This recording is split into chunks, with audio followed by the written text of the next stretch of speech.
what we do on Wednesday nights is supposed to be a very brief lesson for me, and it's supposed to be uplifting and encouraging, and sometimes that works and sometimes that doesn't work. And last week I talked about that grace brings and contributes to peace in our life. Everybody remember that? Now, I have been debating for the fact that peace comes to our lives by way of the word trust. And I've been doing that for several years. I still believe that when we get ourselves in a situation where we are overwhelmed and worry is creeping in or racing in, that we have to remember that with God, all things are possible. I still think that's an element, the major element of peace. But what we said last week was, and now it's captured my attention, it's just the fact that I learn something new all the time, is that you and I are never going to get everything right. Do you realize that? And some of us grew up hearing messages that said you have to get everything right. And that's kind of like the Pharisees, you have to get everything right. But even if we knew exactly what was right, we couldn't get it right. And so God's grace for those who are in faith trying is enormously powerful. That lesson last week left me with thinking we needed to teach that on a Sunday morning because it changed me a lot. And Cheryl came up with an amazing, true illustration. I don't know if I remembered exactly, but she said when they were building the Golden Gate Bridge, so many people in the building of that fell to their death, and that to the point that they could no longer get workers. People would not work. So they finally got the idea to build a big safety net under the bridge so that if someone fell, they get to bounce up and down like a trampoline and they don't die. And the workers returned. And that's kind of like what grace does when we're trying and we fall short. Grace covers us. And that is a really warm, peaceful feeling. Now, with that, it would be interesting for me to skip verse 3 of 2 Peter chapter 1. But verse 3 also reveals something that I think is really important for us to understand. Have you ever really tried to change yourself? Have you ever really tried to change yourself? You want to change a particular characteristic, a particular habit, or what? Have you ever tried that? What kind of success did you realize?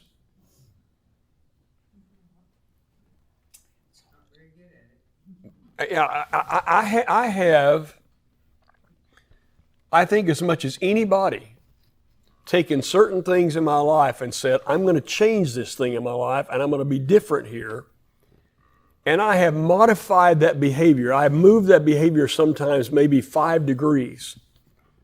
But I can't get it all done. And it's left me so often frustrated that I cannot change Ken Jones. He keeps reverting back to who he always has been. Now, I made a little bit of progress. But my problem has been, I think, in reading one verse or 2 verses of Scripture right here, that I have tried to do it all by myself. I've tried to do it on my own. And remember, I have told you in days gone by, you may not remember this, but willpower will take you only so far. That willpower will only take, it's a wonderful thing, but it'll only take you so far, and it will never take you as far as you need to go. You remember me tell you I've got 60 or 70 or 75 principles? Well, I'm being forced right now to write those down. And in fact, I told Suze, I said, don't let me forget tonight to pick up this one sheet called Proper Principles for Life.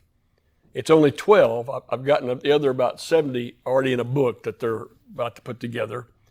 And this last one is something that I wrote when Mitch was graduating from high school.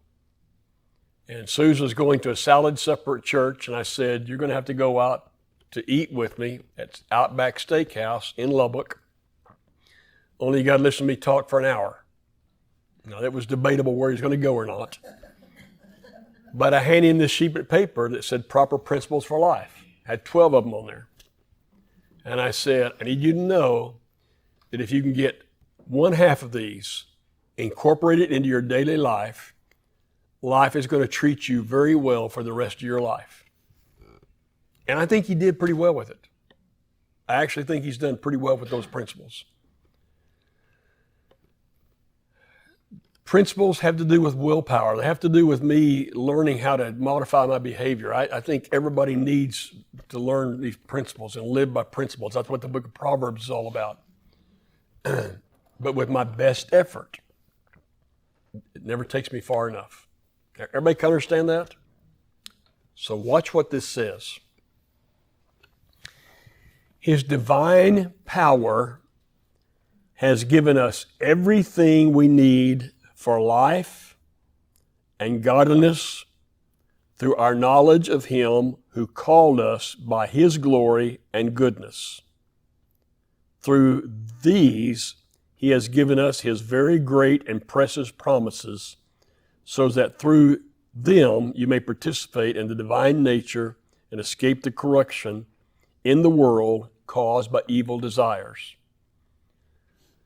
Well, the only part of that I understand easily is the last part. The only thing I really understand about that easily is the last thing, the corruption that's in this world caused by what? Lust. Your translation says lust. This one says evil desires. Do you kind of identify with that and kind of see that all over the world there's corruption because evil exists and evil desires are out there everywhere and we all have them?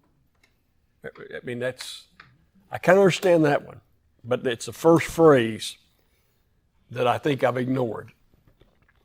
His divine power has given us everything we need for life and for godliness. So I've been told in days gone by that it's Jesus who changes us. It's God and His Spirit who changes us. And we have to allow Him to work in our lives. And I've never understood exactly how to do that because you know what I keep doing?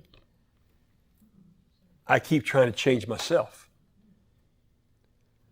But I think we have to continue to invite Him into our lives to change us. So I've started afresh saying in prayers, would you create in me a clean heart this morning, today? And would you remove from my heart that which hinders your spirit? And would you let your spirit come into my life and yield the fruit that your spirit wants to yield? Because it's interesting, if you can name the fruit of the Spirit in Galatians chapter 5, it is essentially everything I want to change in my life. Love. I don't think I'm very good at love. I don't think I know how to love in some cases. Joy and peace and patience. How many of you have decided you're going to work on patience? I mean, we all do. How successful were you? But it's the fruit. It's the natural fruit of God's Spirit. And so maybe He's given us the divine power to live like we're supposed to live in godliness. You know, He also talks about gentleness, and He talks about being faithful to that which you commit. And He talks about that giant word called self-control. I mean, and self-control means the ability to tell myself no And I'm telling you, that one dessert didn't tempt me very much, but that one little thin-looking, brownie-looking thing, it tempted me a lot. But I knew if I took that thing, that my stomach was going to hurt for a long time, to the point I might not even finish this lesson. So I had to tell myself what? No. I didn't like it one bit. But I'm not good at telling myself no. And yet God's Spirit inside of me, invited inside of me, and asked to help, is a divine power that I think we're missing out on. So do you remember a few weeks ago when I also told you that I am finding myself in more and more situations talking with groups of people for which I have no answer and don't know what I'm getting into? And I had a group today. I'm having groups 3 days a week for lunch. And I tell them it's listening sessions. The one today, I thought, man, I may be in real trouble because 50% of them were psychologists. And you know, you surely have learned by now not to look a psychologist in the eye. You know, I mean, that's my number one of my principles. Never look a psychologist in the eye, because I'm afraid of what they might see, you know. So, but before I go into the meeting, I use the same little prayer. Tell me what I need to know, and please tell me what I need to say by the power of your Spirit. And it seemed to go pretty well, with the exception of one question. But it seemed to go pretty well. It's inviting God's divine power to work inside of us to change. So, am I saying you don't use willpower? No, I think you need to use all the willpower you can muster. I think we need to be self-disciplined people. But I don't think it'll get us where we want to go. Now, it's going to feel like a mixed message, and I'm not going to go there until next week. But if you keep reading in verse 5, he says, for this reason, make every effort to add to your faith goodness. And then to goodness, add knowledge. And then to knowledge, add self-control. And to self-control, add godliness. That goes back and makes it feel like what? It's all on whom? It makes it feel like it's all on me. So Ken, you got to make every effort to add this to your life and grow in this life. And I look at that and I say, okay, I can make every effort. Maybe I can really, really try. But guess what? It won't get me where I want to go. His divine power is in us. And we have been really good in the last several years here to acknowledge that God's Spirit is real. And God's Spirit does live in our lives. And it does live in our lives actively. And I'm not, I can make real people really nervous with this. I'm not saying it makes me do some wild, crazy thing in front of you. I'm not. But I think it's real.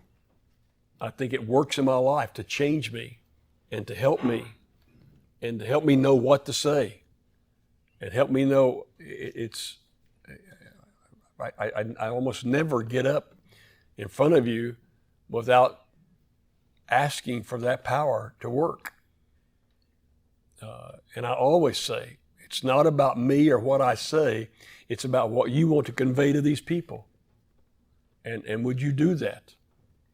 Does that make any sense to you at all? His divine power.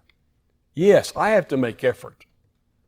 If you think you can just recline in your recliner and say, okay, just dump that knowledge into me, it's not going to work like that.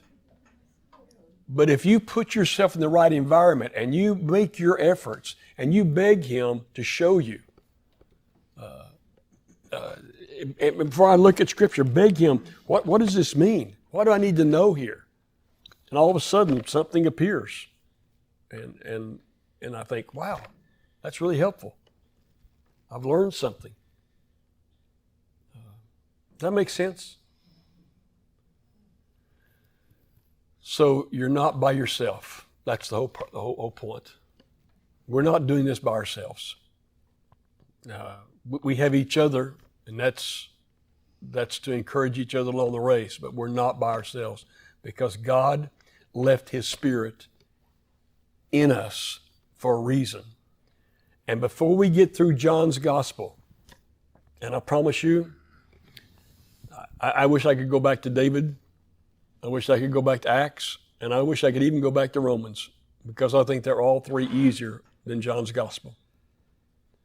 But in John's gospel, Jesus is going to say to these apostles who are falling apart because he said, I've got to go home. I got to leave you. He's going to say, but I'm sending you a helper. I'm sending you a helper. And the helper is greater than I. The helper is going to do more for you than I am doing for you. And so you're going to have everything you need. Isn't that interesting? And that helper is what we have available to us today. So, everybody understand that? Anybody have any thought about that? I wish you did, because last week, when 2 or 3 people spoke up with illustrations and made comment on it, it made the lesson work. It made it work a lot better. When you talk, it makes it a lot better. Well, when some of you talk. I do have something to add to that. Okay. When I was in my middle 20s, my mother was sick most of my life. She had multiple sclerosis, and towards the end, she was quadriplegic. She reminds me a lot of Louise. Reminds me so much of my mother, the way she talked, and I mean, it's uncanny, to tell you the truth. But I came home one day from work. I was still living with them, it was right before I moved out. And this woman only had 2 possessions left at this point. She had it, and they weren't even hers. She had a government-owned tape recorder from the Library of Congress, and she had the tapes of the Holy Bible. And when somebody would walk through the room, she would ask them to flip the tape over. And all she did was listen to the Bible over and over. You know, she knew the Lord really well. And anybody that really knew her knew that she never complained. She was always smiling through the pain of, you know, what had happened to her life and everything. But I remember when she was naming me all of the fruits of the Spirit. And she looked at me straight in the eye and she said, I have every single one of them. And then less than a year later, she went in the hospital for 2 years and then died. It was like, but it sounds sad, but the thing is she made it. She won the race. And that was the focus of her race, was everything that you just mentioned. And right now, I'm at a point in my life where I don't think I have any of them. And I'm thinking, I'm afraid to even pray for them because I saw what happened to her. I know that sounds, No, I think that sounds very real. It's intimidating. It really is. I mean, to see, I told the Lord, I'm afraid. After what I saw happen to her, and the peace that came over my mind was, it was worth it. I mean, when she died, everybody knew that woman and knew she was definitely going to heaven. I mean, there was just no question about it. But yeah, so that kind of, I'm sorry to take her precious time, but that really stirred up something inside of me. The interesting thing about that, now, when you say I don't measure up, or I don't, we have to learn to not compare ourselves to others. If I could have one, Don't compare yourself to others. If I compare myself to other people, I so often come up short, and then I start feeling badly and think I'm inadequate. I think I can't. What I have to do is go back right here and beg God, help me see, help me know, help me do, and fill me with the power to do it. Wherever I am, that's where I start. But that's what it says, increasing. We don't start off at the top. And he said, and the very first thing is add to your faith. Right. The first thing is, if you're a believer, he's talking about, add to your faith. You're already there.